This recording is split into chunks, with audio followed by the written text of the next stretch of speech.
After nearly a week of chaos at airports nationwide with thousands of flights canceled, Southwest Airlines issued a formal apology to everyone who's been impacted. In the meantime, the ripple continues with travelers stranded and missing baggage piling up at airports. One of those airports is Salt Lake International. News specialist Alex Cabrero is live there tonight. And Alex, you've been talking to passengers looking for their bags. We can see what a mess. Yeah, it's been quite the day out here for sure, Judy. But many passengers, I'm safe to say and happy to say, have been able to find their bags here today. And when they do, you can hear them letting out a big cheer that they've been able to find their bags after several days. However, there are still a lot of bags here to go through and to be reclaimed. I even saw some pilots and flight attendants taking pictures of all these bags because they're saying it's something they have never seen before. But for passengers, it has been quite the ordeal. You're just arriving. Many of us know that feeling at airports. Waiting, hoping your luggage shows up.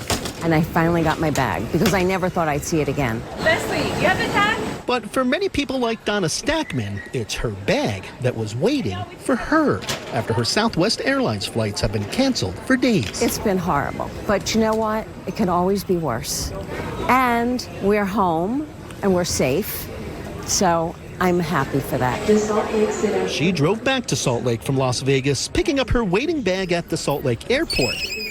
But at least she got it. For thousands of other Southwest Airlines passengers, their bags are still waiting. So this all started last Sunday. Jacob Roundy lives near Houston, Texas. We found him because his phone number was on his bag. He didn't know his luggage was in Salt Lake until we called him. I had no idea where it was. I was hoping that it would be, making its way back here.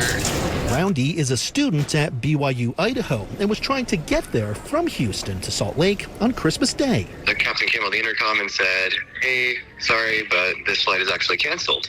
So y'all need to get off the plane and good luck." All his flights were canceled, and he waited in a baggage line for 4 hours, only to be told his luggage was going to Salt Lake, but would be back to Houston within 2 days. It's now been 4 days, and his bag is still here. It was all my clothes, all my Christmas gifts. My toothbrush was in there. I'm glad that it's not lost. I'm glad that, I know where it is now. He's scheduled for another flight to Salt Lake on Sunday, hoping his bag is waiting and not on its way back to Houston. We'll see.